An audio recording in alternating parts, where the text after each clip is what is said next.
काल रविवार दिनांक 17/11/2024 रोजी सायंकाळी 4 वाजता देशाचे कृषी मंत्री व लाडली बहीण योजनेचे जनक माननीय श्री शिवराज सिंह चौहानजी यांची सावनेर क्रीडा मैदानावर जाहीर सभा झाली। त्यामध्ये जाहीर सभामध्ये मामा शिवराज यांनी जोरदार फटकेबाजी केली। कैदार यांचा कलंक पुसून टाकण्याबाबत मंचावर भरभरून बोलताना त्यांनी सावनेर कळमेश्वर विधानसभा मतदारसंघातील भाजपचे उमेदवार डॉक्टर आशिष रणजित देशमुख यांच्यासाठी मी तुमच्याकडे आशिष आशीर्वाद घेण्यासाठी आलोय आणि या क्षेत्राचा पूर्व आमदार सुनील केदार यांच्या गुंडगिरीचा कलंक पुसून टाकायचा आता वेळ आली आहे।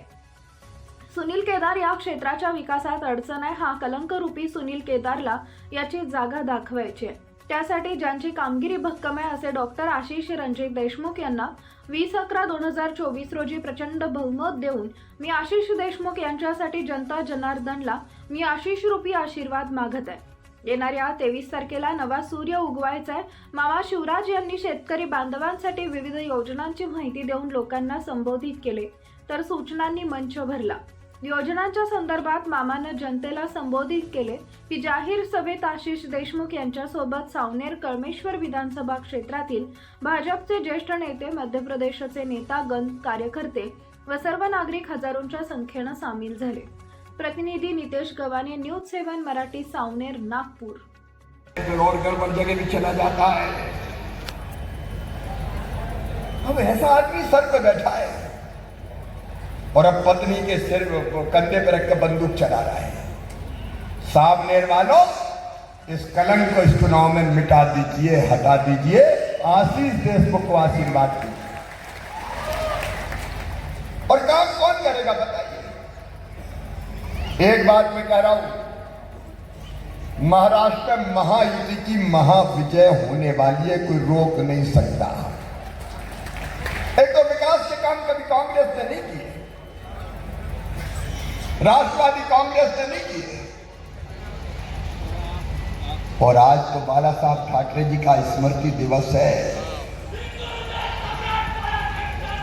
मैं उनके चरणों में प्रणाम करता हूं, लेकिन एक अफसोस होता है बहनों और भाइयों कि पुत्र ने सत्ता की खातिर पिताजी के सिद्धांत को त्याग दिया। उनकी आत्मा जहां भी होंगे दुखी होगी। ये काय का गठबंधन है? ये विकास नहीं कर सकते, जन कल्याण नहीं कर सकते।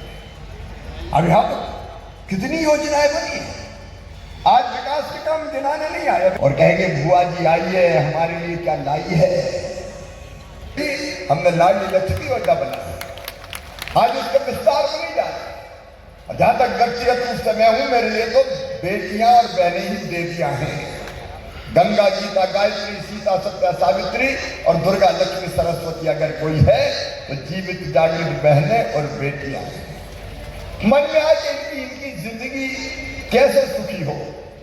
बहनें क्यों आंसू बहाए हमें, बहनें क्यों हाथ फैलाए, और उनको भी जीने का हक है। परिवर्तन तो ये आया है कि घर में हमारी इज्जत बढ़ गई है, हमारा सम्मान बढ़ गया है। इन दोनों ने काम किया। कैसी हो, रोटी में घी लगा दो, कई बहनों ने कहा कि आजकल तो उनके भी तेवर बदल गए। कहते हैं पप्पू की मम्मी कैसी हो, पैसा आ गए कि नहीं आए। और बहनों ने पैसे का दुरुपयोग नहीं किया। भाइयों की गारंटी में नहीं ले सकता, भाइयों को पैसा मिलते तो ढंग से लगते या गड़बड़ कर देते, लेकिन बहनों की गारंटी, उन्हें पैसा बर्बाद नहीं किया। बेटा बेटी की शिक्षा में, भलाई में, और कई बहनों ने तो काम धंधे को पूरा न्याय है। मैं बधाई देता हूं देवेंद्र फडणवीस जी को, एकनाथ शिंदे जी को, अनिल जी को हृदय से बधाई देता हूं कि आपने बहनों की जिंदगी बदलने का महत्वपूर्ण काम किया है। आपको धन्यवाद। और अब तो 1500 रुपया महीना मिल रहे हैं। ये 1500 तक सीमित नहीं रहेंगे, बढ़ के कितने होने वाले हैं? जोर से बोलो, 2100 होने वाले। भाइयों तुम नाराज तो नहीं हो? ये योजना को बंद करवाने की कोशिश कर रहे हैं, बच नहीं रही। बहनों का सशक्तिकरण, कोर्ट तुम्हारी कर्नाटक की सरकार दिए क्या तुमने? तुम्हारी हिमाचल में सरकार दिए क्या तुमने? तुम्हारी तेलंगाना में सरकार दिए क्या तुमने? ये राहुल गांधी केवल गाल बजाता है, खटाखट डालेंगे, खटाखट डालेंगे, खटाखट डालेंगे।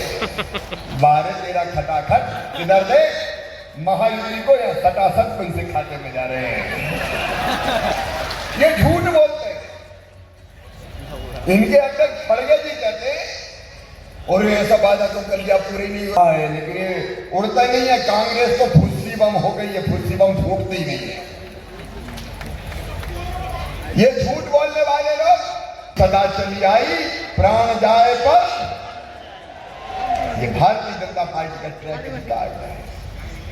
और किसान भाइयों, तुम्हारा भी कभी भला किया है क्या कांग्रेस ने?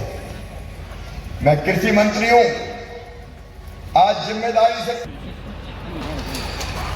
प्रधानमंत्री जी के नेतृत्व में एक के बाद एक फैसले हम करते चले। सोयाबीन के जो प्लांट है वो ठीक से चले, विदेश का तेल महंगा हो जाए तो इनकी मिलें चलेगी तो हमारे सोयाबीन का रेट बढ़ेगा।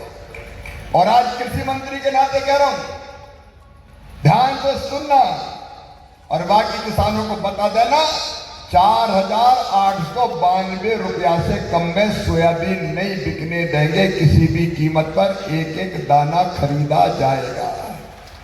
बीच में एक वादा बामन को ले जी, आशीष जी, बीच में एक बाधा आई और बाधा ये आई कि मॉइस्चर ज्यादा है, नमी ज्यादा है। तो सोयाबीन में 12% तक नमी अलाउ थी खरीदी के लिए। महाराष्ट्र का पता किया तो पता चला 14-15% मॉइस्चर है। तो किसान भाइयों ये तो दिलाई, मैं महायुति की सरकार फैसला किया कि किसान जो कर्जदार है करेंगे, कर्ज माफ करने का काम भी करेंगे। 7-12 कोरा, बिजली बिल भी माफ क्या किए। और कपास वालों सुन लेना, कपास का पिछले साल का समर्थन मूल्य 6,620 रुपया क्विंटल, इस बार बढ़ा के कर दिया है 7,121 रुपया क्विंटल। और मेरी जवाबदारी है सीसीआई के केंद्र खोल के पूरा कपास खरीदेंगे, चिंता मत कर।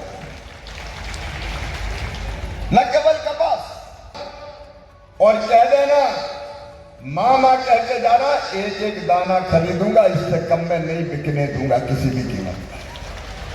हमारे वो किसान जो प्याज पैदा करते हैं, टमाटर पैदा करते हैं, आलू पैदा करते हैं, वह जहां बेचते फसल अपने गांव में, गांव के आसपास सस्ती बिकती है। लेकिन बड़े शहरों में अगर चले जाओ, नागपुर चले जाओ, मुंबई चले जाओ, दिल्ली चले जाओ, कलकत्ता चले, खर्च इसलिए रहता है कि भाड़ा बहुत ज्यादा लग जाएगा, कुछ बचेगा नहीं, दिल्ली करेगी। तो किसान भाइयों, बाहर ले जाके भी सब्जियां बेचोगे तो ट्रक का भाड़ा आप नहीं दोगे, हम देंगे, सरकार।